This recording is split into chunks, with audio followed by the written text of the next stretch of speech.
Olá pessoal, então como todos já sabem, nós estamos com as nossas aulas suspensas por conta dessas medidas preventivas, por conta do famoso já disseminado, infelizmente, a situação precária que tem deixado a nossa sociedade, o coronavírus. E em razão disso, por iniciativa da faculdade, da coordenação, como já disse, como todos aqui já sabem, nós estamos trabalhando da maneira que é possível para que as nossas aulas, as nossas atividades sejam mantidas da melhor maneira possível. E por isso estamos aqui dando sequência nas nossas atividades, nas nossas aulas, com essa modalidade de aulas online. Então vamos dar início aqui agora, sequência, à nossa disciplina de Direito Penal, Crimes contra a Vida, e vamos partir exatamente de onde nós havíamos parado em sala de aula, que depois de analisarmos aí todas as modalidades, né, de homicídio simples, depois as hipóteses de homicídio qualificado, a nossa última análise foi sobre feminicídio. Vamos agora seguir na sequência, analisando o parágrafo 3º do Código Penal, que seria o homicídio culposo. Será, a partir de agora, o homicídio culposo. Então, sem muita demora, vamos dar sequência. Eu, no final, vou deixar aí alguns recados para a gente verificar como depois serão as nossas próximas atividades.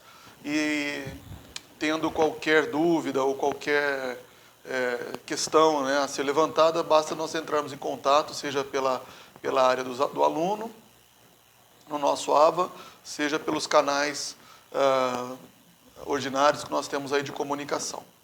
Beleza? Bem, vamos lá então, pessoal. Parágrafo 3º, que trata do homicídio culposo, ele é bastante simples. Ele diz apenas o seguinte: se o homicídio é culposo, pena detenção de 1 a 3 anos. Só isso, né? O Código Penal ele só traz essa hipótese da possibilidade de homicídio, né, tirando todas aquelas análises feitas anteriormente, tirando as hipóteses, né, daquelas análises feitas anteriormente, ser cometido de modo culposo, né, diferente do homicídio doloso.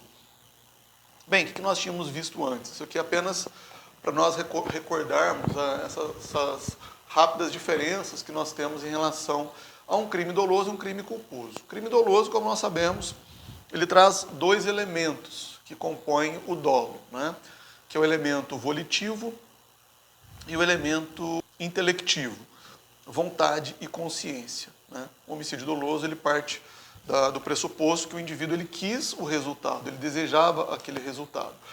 Bem, qualquer outro crime culposo, né, ele, partindo do pressuposto que não há vontade expressa do agente, ele pressupõe outros elementos, conforme nós vamos ver aqui apenas para recordarmos, né, desses elementos. Primeira coisa, quando se trata de uma conduta culposa, ela é uma conduta voluntária, uma conduta lícita, né? Não há nenhuma objeção legal com relação à conduta do agente, né, nesse aspecto.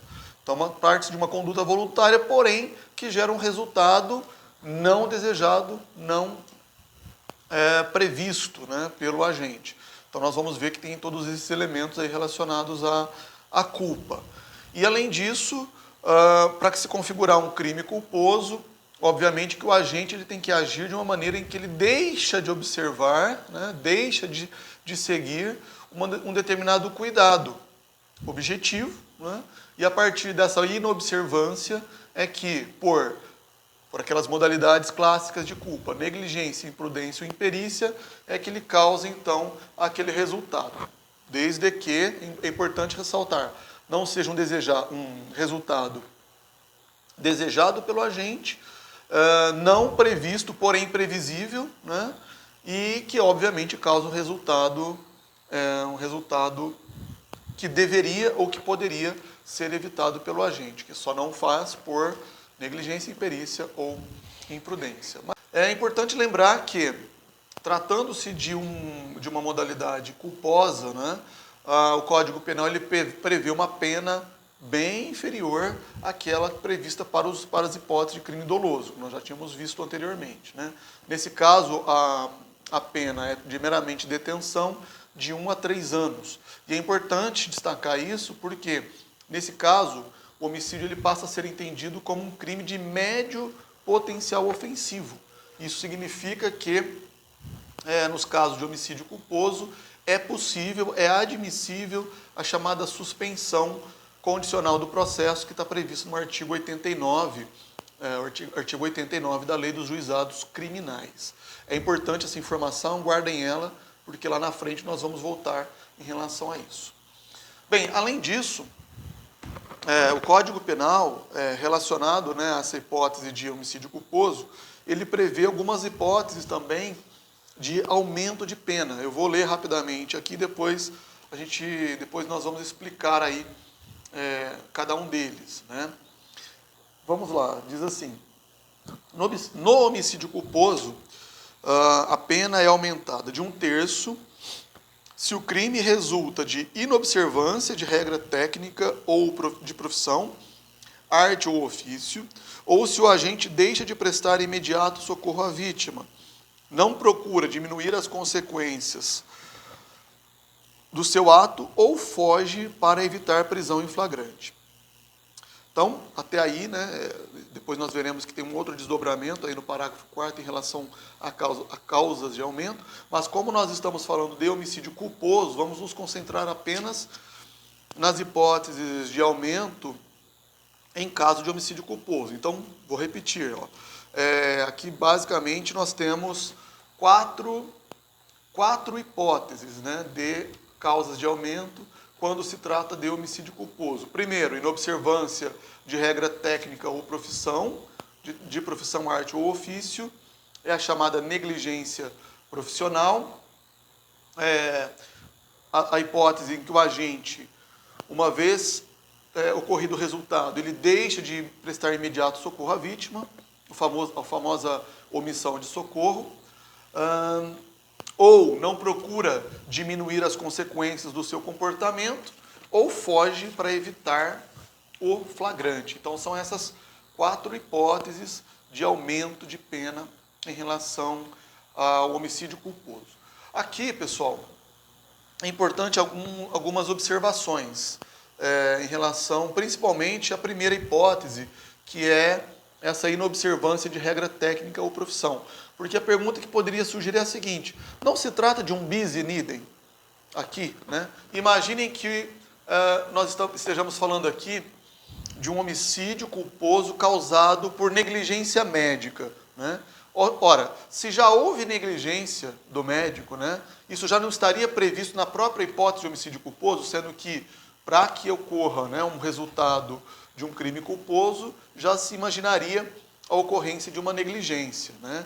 Então é importante nós destacarmos esse ponto aqui. Então, vamos lá.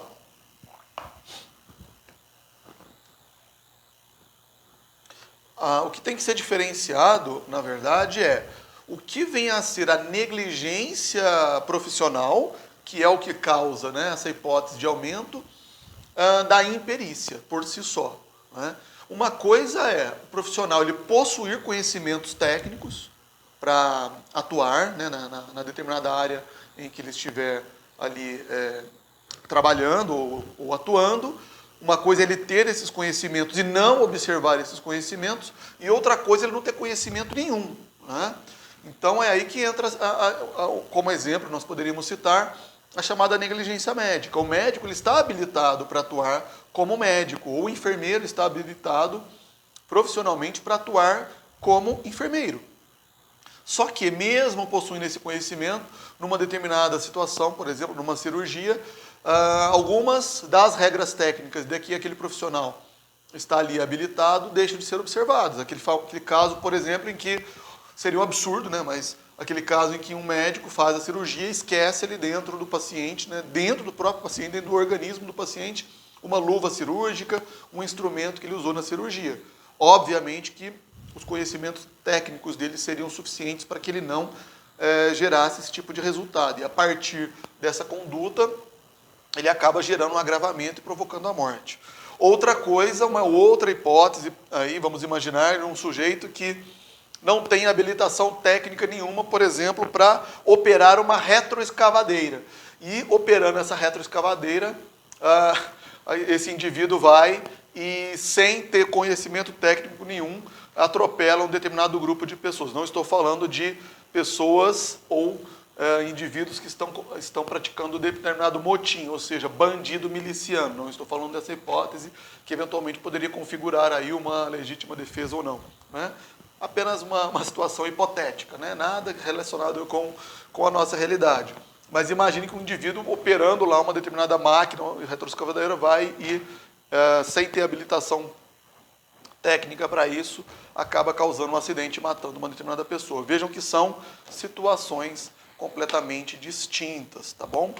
Apesar dessa situação, já houve divergência em relação a essa possibilidade, né, se haveria ou não incidência do bis in idem, porém, nós temos decisões já do STF, depois vocês pegarão referência em relação ao estudo material, em que esses posicionamentos passaram a ser divergentes, ok?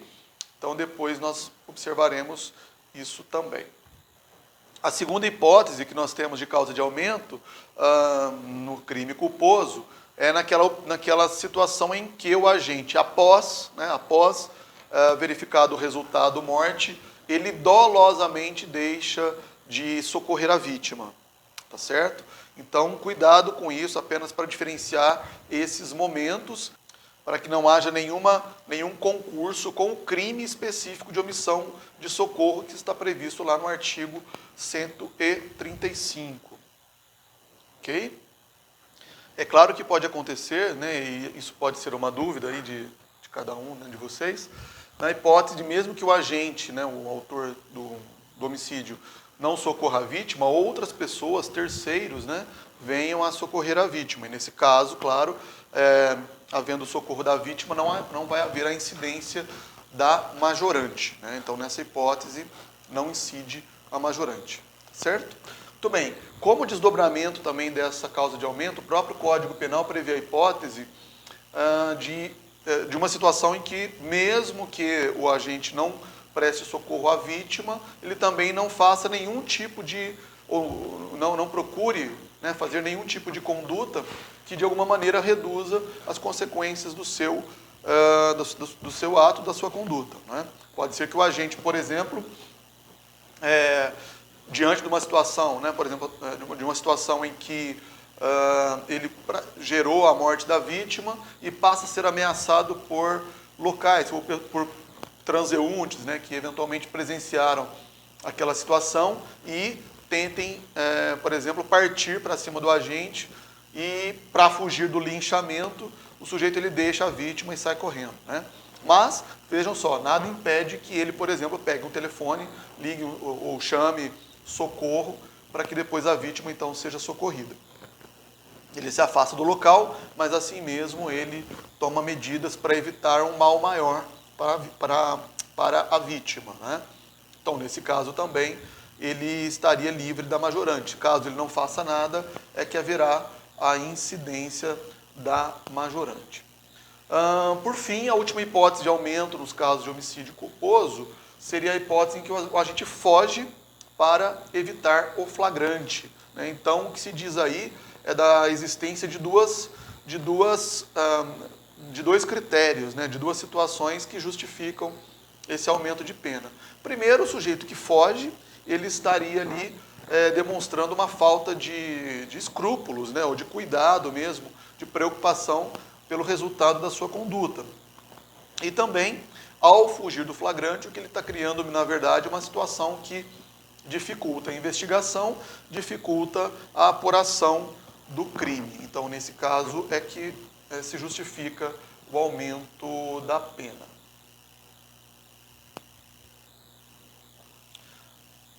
Existe uma discussão, evidentemente, né, se o agente não teria direito, vamos dizer assim, à fuga, até porque ninguém é obrigado a produzir prova contra si mesmo, né, e também haveria o entendimento, né, de que existe uma garantia de não autoincriminação, né? Seria essa uma hipótese, né, a ser considerada aqui?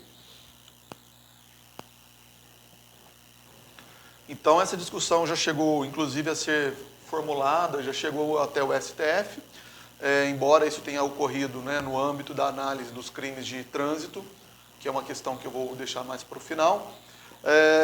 E o entendimento do STF é que essa fuga, vamos dizer assim, do flagrante, ele nada tem a ver com o princípio da chamada não incriminação. Porque ainda, vamos supor, ainda que o agente ele evada do local, posteriormente isso não impede ou não conflita com o direito dele ao silêncio, né? Isso que de fato configuraria, vamos dizer assim, o direito à sua não autoincriminação, tá certo? Então, quando isso foi tratado pelo STF, a questão era se a norma prevista no CTB, o artigo 305 do CTB, seria ou não seria constitucional, e a decisão do STF foi no sentido de que se trata de uma norma constitucional, porque não haveria nenhuma violação ao princípio da não incriminação. Tá bom? Então, já falando, já que nós tocamos nesse ponto, né, relacionado com os crimes de trânsito, é importante lembrar que existe também a previsão, a hipótese, né, do homicídio culposo praticado na direção de veículo automotor.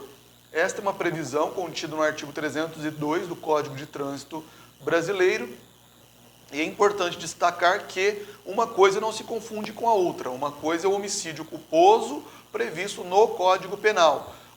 Outra coisa, outra hipótese legal, outro tipo penal é essa do artigo 302 do Código de Trânsito Brasileiro, né, que especificamente, ou seja, uma norma especial, né, diferente de uma norma geral do Código Penal, trata de uma hipótese exclusiva de homicídio culposo praticado na direção de veículo automotor. Inclusive, nesse caso, as penas são completamente distintas, né?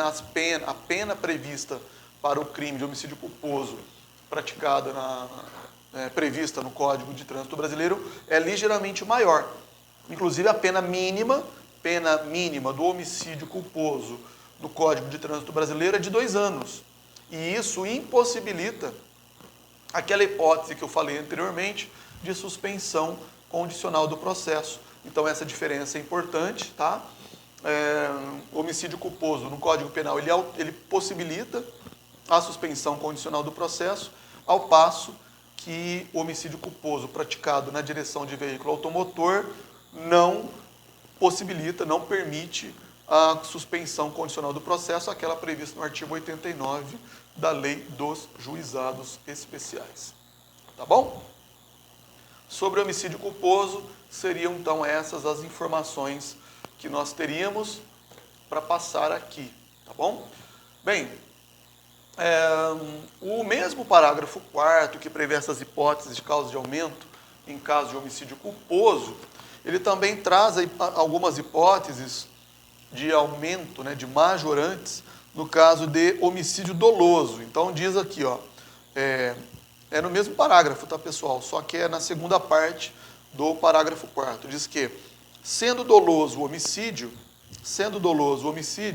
a pena é aumentada de 1/3 se o crime é praticado contra pessoa menor de 14 anos ou maior de 60 anos.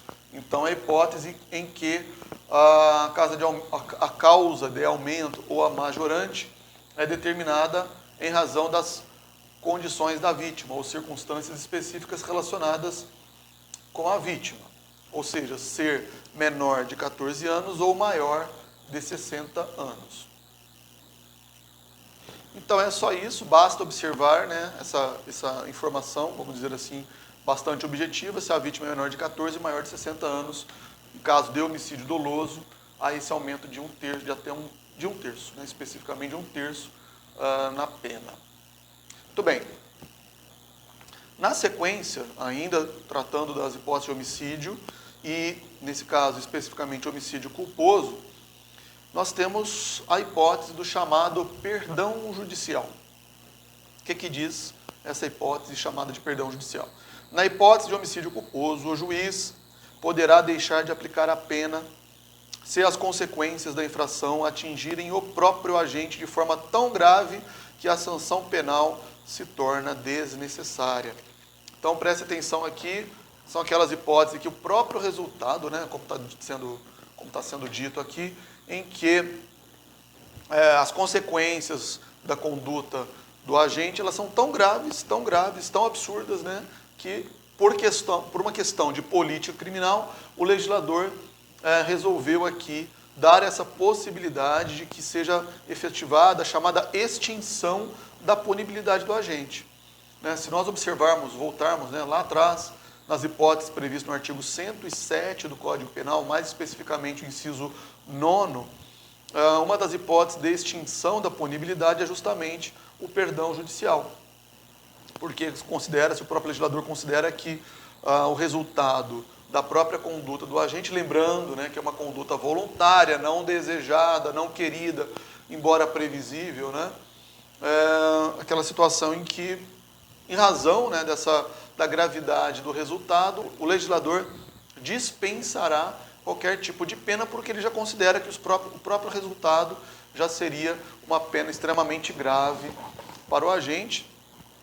E imaginem aquela situação, né, já infelizmente, que já aconteceu, uma situação que já aconteceu tanto, e muitas vezes aparece nos noticiários, do pai ou da mãe que esquece o filho preso dentro do veículo e ele morre por asfixia ou por excesso de calor e tudo mais. Ou seja, o agente, por negligência, pratica uma determinada conduta, gera como resultado a morte do próprio filho. Então, por questões de política criminal, o próprio legislador considera isso como sendo um resultado, obviamente, gravíssimo e como se fosse já aí considerado uma sanção permanente para o agente, né? Ainda com relação ao perdão judicial, uma dúvida que muitas vezes surge ou que pode ser levantada é sobre a natureza jurídica da sentença que concede o perdão judicial. E nesse caso nós temos aqui basicamente duas correntes doutrinárias e jurisprudenciais que procuram explicar a natureza jurídica da sentença. A primeira corrente considera que se trata de uma sentença condenatória. Né? Primeiramente, o juiz ele condena para posteriormente ele conceder o perdão. Aqui, qual que é o problema desta corrente, dessa primeira corrente? Que uma vez havendo a condenação, sendo uma sentença condenatória, ela gera efeitos penais, alguns efeitos penais, né? De modo que, por exemplo, haveria interrupção da prescrição, poderia haver aí a constituição de um título executivo judicial como sendo consequências aí de uma sentença condenatória. Então, essa seria uma primeira corrente. Já uma segunda corrente considera que se trata apenas de uma sentença declaratória, não condenatória, né?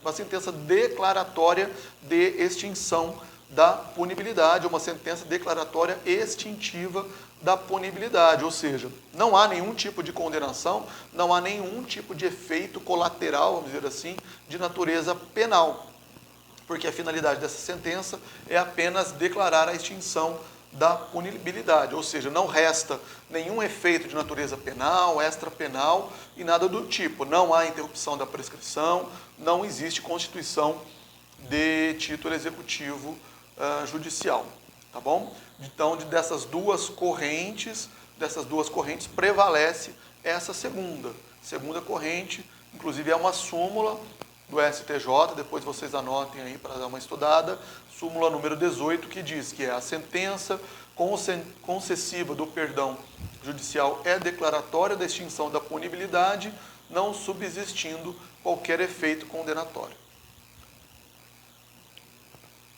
Tá certo? Por fim, para encerrarmos aqui a nossa aula de hoje, depois apenas vamos ficar aí com as últimas observações e recados também para o andamento das nossas próximas atividades. Nós temos aqui previsto como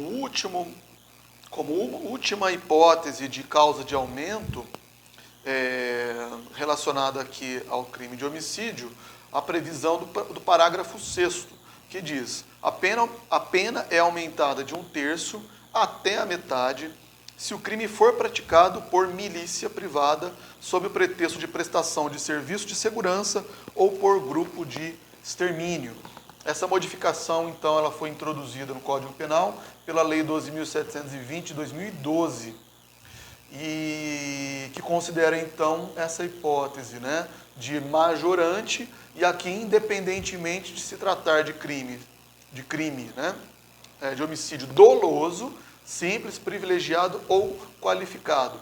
Então, além daquelas hipóteses que nós já falamos, né, do homicídio privilegiado, ou homicídio simples, ou mesmo qualificado, ainda essa possibilidade de aumento de pena de majorante se o crime for praticado por milícia, tá bom? Grupo de extermínio, entendam como for. Infelizmente, nós temos visto aí uma realidade brasileira antes, né? Se falava que esse fenômeno das milícias ele era restrito ao estado do Rio de Janeiro e como temos observado aí nos últimos anos, até mesmo por uma certa influência, um certo incentivo aí de membros dos poderes, né? O aumento dessas atividades de grupo de extermínio de milicianos espalhando-se aí por todo o território nacional e por conta disso, desde 2012, já havia essa previsão aí de aumento de pena para os crimes de homicídio praticado por grupo de extermínio. Futuramente nós vamos voltar nesse ponto, né, naquelas hipóteses lá na frente, lá nas hipóteses em que nós tratamos das chamadas associações criminosas e dentre as hipóteses de associação criminosa está também a formação de grupos de milícias e grupos de extermínio, tá bom? A última previsão que havia aqui em relação ao crime de homicídio era o parágrafo 7º, que trata da hipótese também de causa de aumento nos casos de feminicídio, mas isso nós já tratamos na última aula, então apenas remeto aí aos interessados para o material já disponibilizado sobre feminicídio. É isso, pessoal, nós ficamos por aqui com relação a esse nosso último encontro relacionado ao crime de homicídio. Partiremos agora para as próximas hipóteses, né, de crimes contra a vida, que, de acordo aqui com o que nós temos na sequência, seria o crime de induzimento, instigação e auxílio ao suicídio, vai ser o tema da nossa próxima aula, que depois veremos também, já na sequência, o crime de infanticídio e aborto. Depois partiremos para as lesões corporais. Tá bom? É isso, pessoal. Fiquem atentos também às atividades que já estão disponibilizadas na área do aluno. Outras observações serão indicadas e serão enviadas para vocês em breve. E vamos acompanhando aí, então, essas atividades por hora nessa modalidade online. Fico à disposição para qualquer dúvida e até a próxima.